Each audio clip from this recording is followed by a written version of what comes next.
not the big giant one. It's like the size of a suitcase. Yeah. Still kind of heavy, but it's a whole different design, of course. Well, you know what's my favorite? Checking shit out. Checking shit out. We're checking shit out. We're checking shit out. We're checking shit out. We're checking shit. Todos los días revisamos días. Adiós mío. All right, we're back here in Studio 11 at Tree Sound with Paul Diaz and Tiago from Valhalla.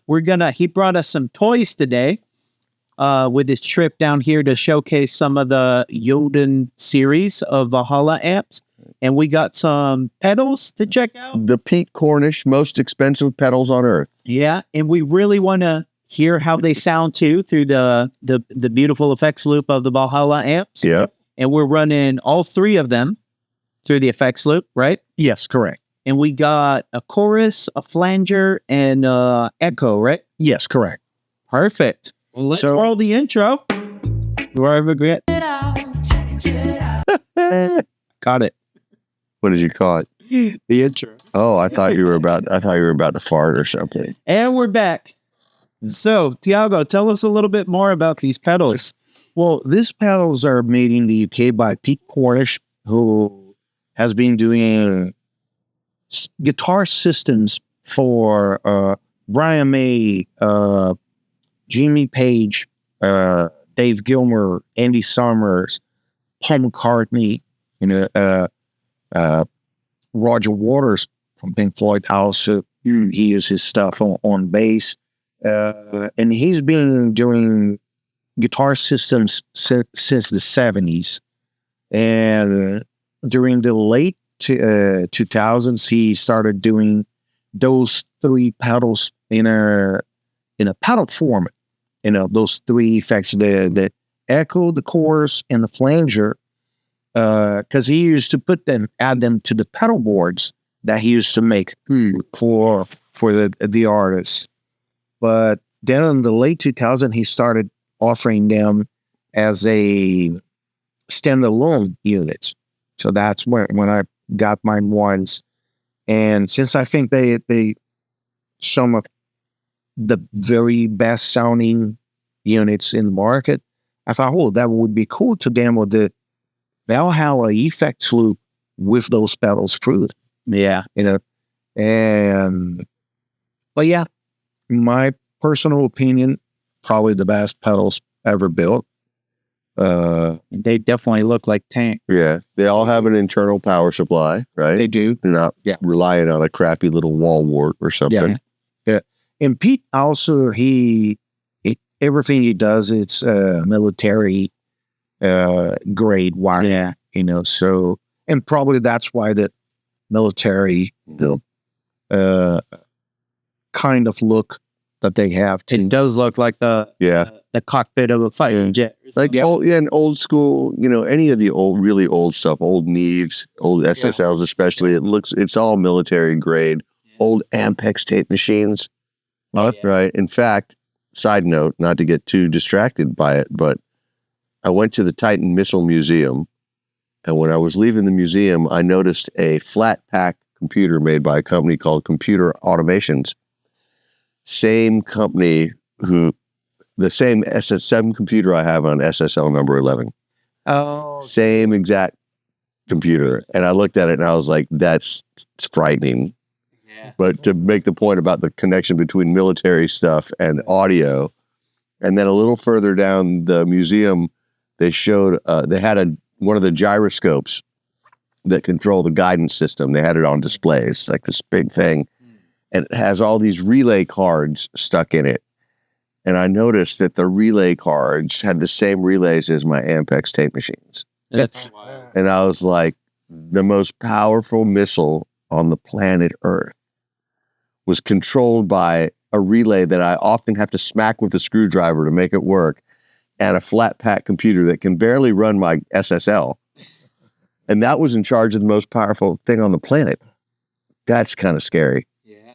Anyway, but yeah, I think that's why he went military grade, because this stuff is legitimately bomb proof. Yeah. I mean, No pun Unless you intended. drop it. Unless it's a nuclear bomb.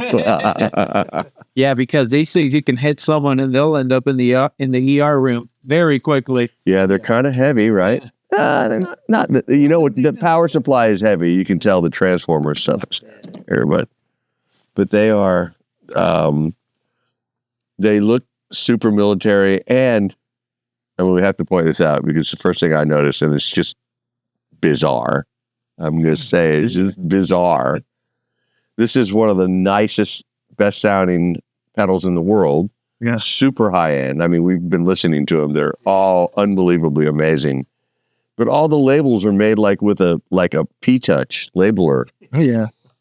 It's like handmade labels just fucking stuck on there, man. And, I was like, if I had to spend that kind of money on a pedal, I'd want that shit engraved in gold or something, But clearly, that's not the point. It's what's on the inside, but we can't see what's on the inside because they're sealed. Okay.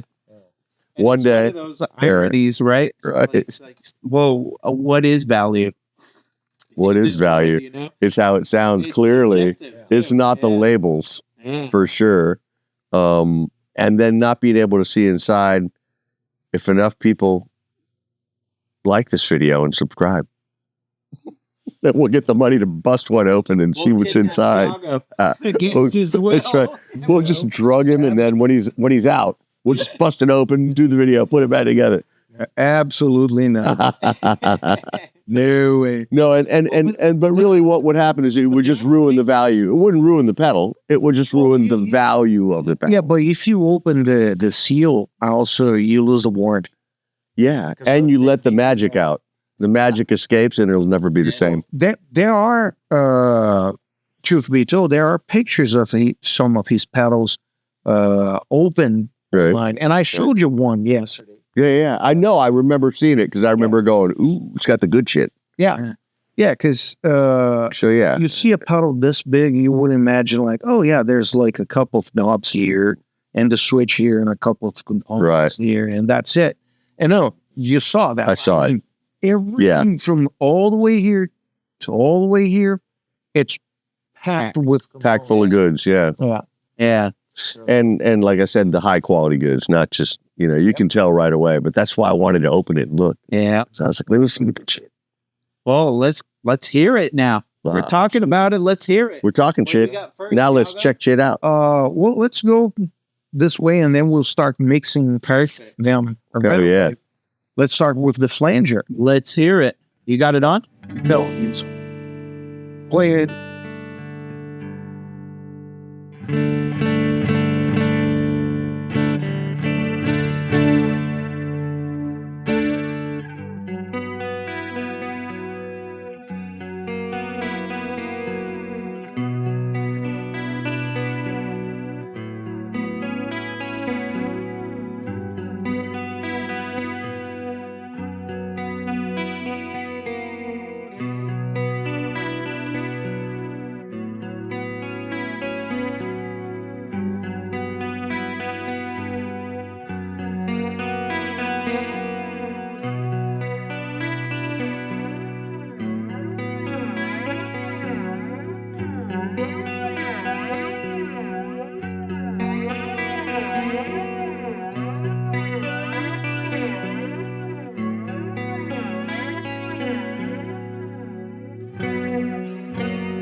Super cool.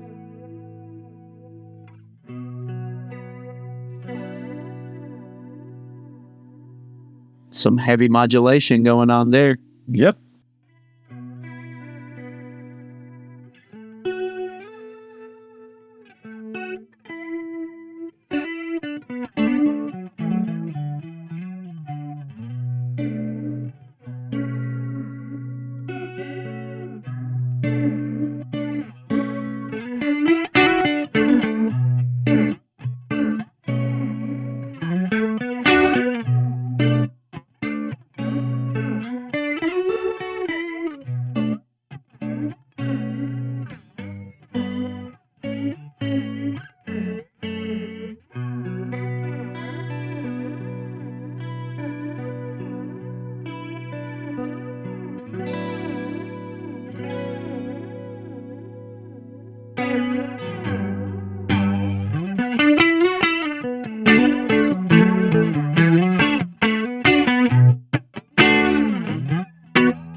Yeah, that sounds fantastic. Sweet. I really like kind of in a similar way to the Valhalla. You're not fucking the tone up. You're just adding or taking away the sauce. Yeah. You don't Typical. change the original recipe. Right. You just season it That's right. to your Yeah. taste. Yeah. And the other cool thing about those pedals is it's that unlike most everything else in the market, when you turn it on or off, it's hard to explain, but it adds the effect without doing much to the original tone. Right. So Right. Exactly. Yeah. It's just the effects with the amp, not over the amp or Right. top of the amp. It's very similar To the EQ. EQ works. Exactly. Yeah. Yeah. Which we should mention, we're running all these pedals in the effects loop of the Yoden 20. Yoden, right? Yeah, Yodent. Yeah. Yodent. So let's check out the chorus now. absolutely.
Is this like a bypass? Yeah, So it's just a, that's is that like a manual version of that? but it bypasses the dry signal, so you have pretty much just the wet signal. It goes from chorus to kind of like a vibrato, because then it will send the dry signal here and the wet signal here to use as a stereo. Like play there. So that's wet. What we've been listening to.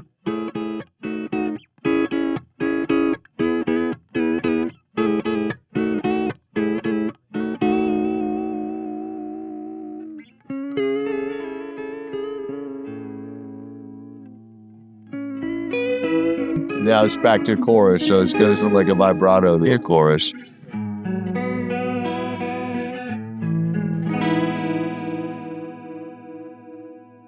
That was pretty cool, huh?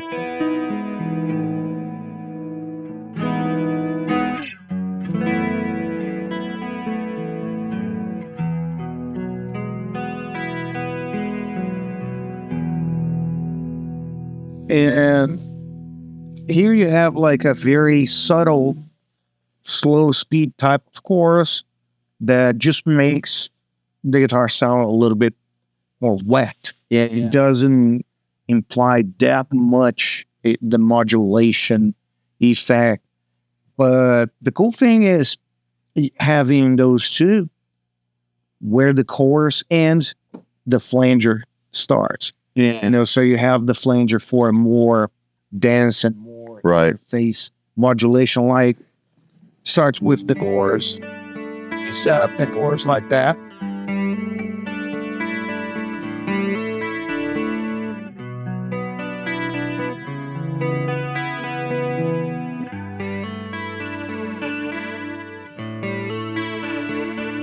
Yeah.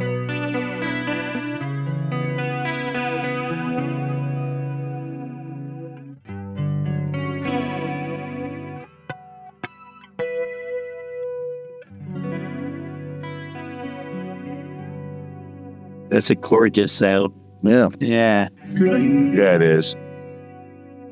Yeah, and it's like you don't feel like the effect's on, even though you hear the effect clearly, but it doesn't feel like it's so bizarre. Yeah. It's really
that's so Yeah.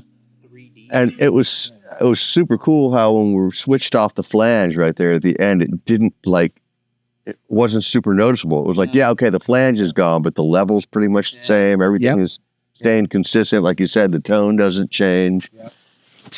He, for some reason, he managed, I think he's the only person in the world so far, at least that I know of, that he managed perfectly to match both the input with the output of the pedals of an effect. Mhm. So it's a plug the guitar and you're playing, and when you turn the effect on or off, you don't have that.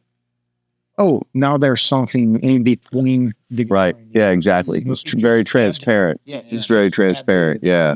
Yeah. So he managed to do that better than anyone else that I know of. Yeah, they're super cool. Yeah. Yeah. And now moving to the Echo. let's check that out. The Echo, it has the regular Echo feature, right? That like volume, time, repeat, but it also has the modulation features that some of the manufacturers like to use. So you can get a little warbling or some Right. modulation on the repeats.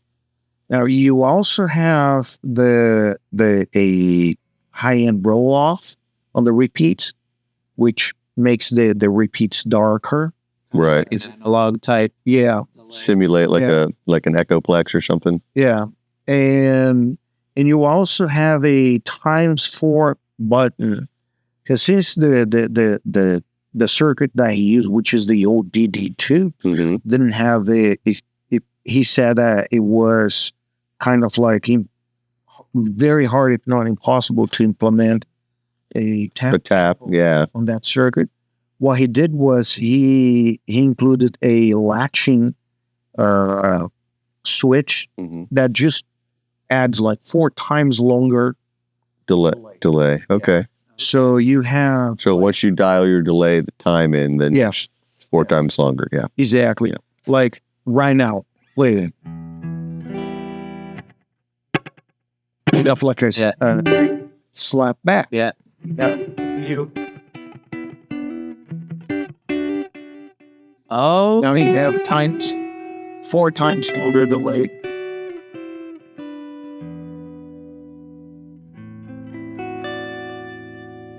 Super nice.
Now we're using the feature that makes the repeats darker. Like play. You have it cranked right now?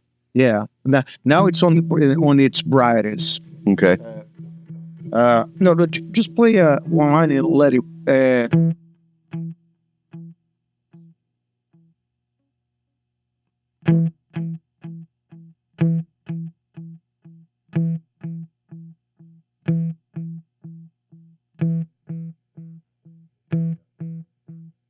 It just darkens up the repeats.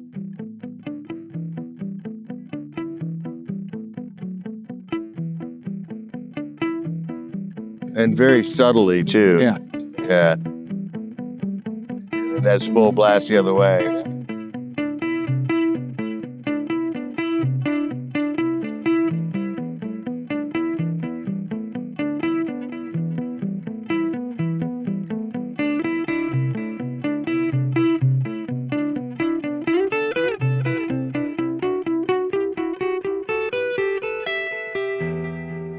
It's very cool.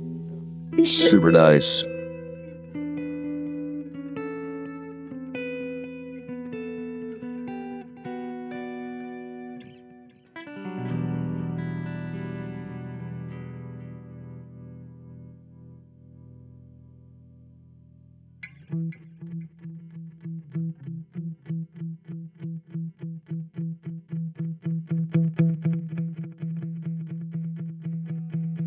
Get it, that dotted eight kind of vibe.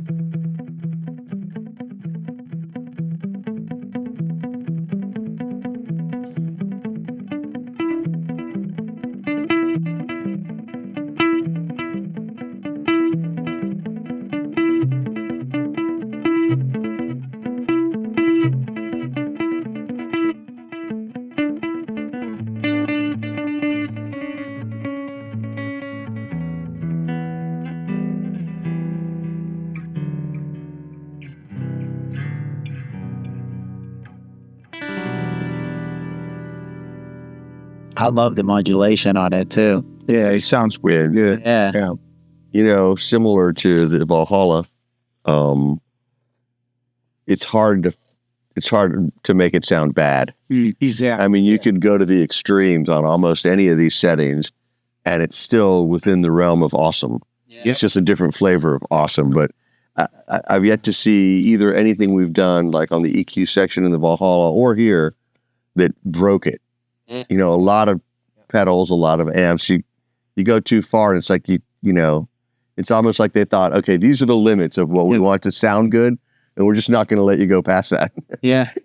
Even if you turn it all the way up. Exactly. Like, that was brilliant what he did with those amps, because let's say from 0 to 10, a lot of I mean, most every other amp or even guitars on the range of the pot, Right. they go from like bad, good, and then bad, good. Right. You have that sweet It's the sweet range, the sweet spot, the range. Yeah, that Yeah. range that from 1 to 10, never it's more than 4. You know, so you have like from 3 to 7, or from 2 to 6, you know, or 4 to 8, or 4 to 7. Even there's some amps like they're so Now he's trying to make me do math. Yeah. So some old amps, they don't even have that. It's either all the way cranked, like old Morph, Sure. 60s Morph. Yep. You know, it's either on 10 or not. yeah. Yeah. And now, if you get rid of all that stuff that you don't like, and use just have just the usable range all the way through, then you have like, no matter where you set the EQ, it will be It's good. Yeah. It's usable. still good. You know? It's kind of like Neve Gear or API and stuff like that, where it's like they have these fixed Frequencies. Yeah. because they sound great, Right. or they sound terrible, and this is the one And this is the one, exactly. Yeah. Oh, that's the boxiness. There you go. There's your Yeah. easily frequency. Yeah. Let's get rid of those. Yeah. Yeah. Yeah. Mhm. Just makes it super user friendly. Yeah. Really. Now, so Pete Cornish, obviously, he doesn't make these pedals anymore, which is why they're so valuable and hard to come by. Yeah. But he does have a line of attainable pedals, right? He does. Say somewhere between $400 and $800 or something. Yes. Matter of fact, he don't only make pedals. You know, he makes line drivers, which are the best line drivers ever built. I mean, you can run 100-meter cables, guitar cables with them, with not an ounce of signal loss. Wow. I mean, Wow. it's perfect. Right. Matter of fact, I do have a lot of setups that I hate buffers. Personally, I absolutely hate buffers in between guitar and amps, especially on an amp like those, Right. because the amp is so dynamic and so perfect that anything that you put in between, even a true bypass power, Right. will rob a little bit of top end. Right. Buffers, to me, they destroy the signal, not his. Matter of fact, Mhm. I don't like plugging his buffers in between the guitar and the amp, no matter what. You know, even if I'm not using the pedal, like at home, my signal chains guitar, a wad that it's built by him, because it has a mute for a tuner that it's attached to the wah. And I rarely use the wah. Rarely. You know, but it's there just because the guitar is going through that buffer. Through that buffer and the tuner. Buffer, yeah, it's going to the amp. Yeah. That's how good his buffer is. So he makes, he's also very studio-oriented guy. Yeah. So he makes like just the line driver version, which is just a box that you plug through it. Yep. He makes the treble boost, which is a simple box also that Brian may use his entire career. That literally boosts the treble frequencies Right. and mid-range frequencies on that it's great for, especially like old British amps, because they're a little dark. A little dark, yeah. Now, he also makes a box that it's just his line driver and a mute switch with a tuner out. So you just use the line Right. driver so you don't lose any signal. And the tuner out just so if you want. Yeah, you can mute. Yeah. And you don't have the tuner in between the guitar And the amp. Thank God. being signal. Yeah, I've always hated that. Yeah. And there's also like one other pedal that he makes that it's a line driver and a boost pedal. It's a clean boost and the most transparent and the best sounding clean boost I ever heard. It literally, it just sounds like if you went on your guitar volume We turned it up. and turned it up Yeah. past what it goes to. Yeah. That's how transparent it is. Yeah. 11. Maybe 12. Maybe 12. Maybe 12. Sometimes 12. But yeah, his boosts are incredible also. And those are like the least expensive of his pedals. And where do those start? Well, those start at 200. Couple $100. Yeah. Okay. Yeah. So a couple $300. Yeah, and they're incredibly useful for studio. Incredible use for studio. Now, he has the overdrive line also Mhm. that there are around 400 British pounds. They start at like probably 380, 390 British pounds. And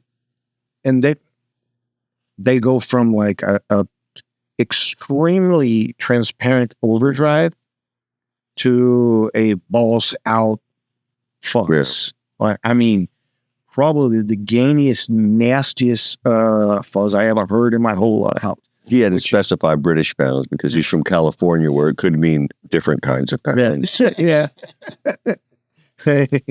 But yeah, the fuzz that he makes, one fuzz that is called the NG2. That is like, Lou Reed used to use that fuzz, so you can have an idea. Yeah. The nastiest fuzz Lou Reed use. I think. Sounds like really you should have one of each. Yes. Yes. In my humble opinion, Yes. Makes me want one of each. Now, I'll have to sell my car to get these three, but but like I was saying, that's why we started this whole thing, that there's a whole bunch of attainable stuff. These might be unobtainium for some people, but there's a lot of great shit out there that he makes. Yeah. Super cool. yeah, and you know what they say, it's the best Pete Cornish pedal is the next one you get. No, the best one is the one you ain't got. True. Like anything. Well, and plus, Pete, I got him on the phone a few times back in the day, and he's the nicest guy. Maybe he can come by one day and talk some shit. Or when we visit. Oh, yeah. Oh, that's right. That's true. When we go visit Valhalla in England, I mean, you guys are flying us out, right? Well, yeah, it would be great to have Pete on the channel someday. Yeah, it'd be super fun. He's the best. He's the best. Yeah, and having How old is he now? Do you know? he's He's no spring chicken, I'm sure. no. Well, he was building effects for You were saying Gilmour and early on. everyone else. Yeah. Jimmy Page. And I believe, I could be wrong, but I think that's when, after he retired as electrical engineer for the British Army, or something like that. So I think he was already retired when he started, and I could be wrong, but all I know it's that he's not young, but hey, he needed time to get all that experience, because That's right. he makes it. Yeah. Yeah. Right on. Well, I think this is a good point to leave you guys on this video, and make sure to check out our Talking Chit with Tiago, which will be up soon. That's right. Already, because we're definitely going to be nerding out on our Talking Chit episode. Oh, yeah. And make sure to check out Valhalla Amps. Check out Pete Cornish too. We'll leave some information down in the description too if you want to speak to Tiago. Yes. We know a guy. We can get you in touch with him, but you got to go through us, man, because you're not supposed to talk to him directly. Exactly. And don't forget to hit that subscribe button. Stay tuned for next episodes. Every week we're dropping new stuff. We're checking shit out every week, and we'll see you guys in the next one. Yeah. Checking shit out. We're checking shit out. Checking shit out. We're checking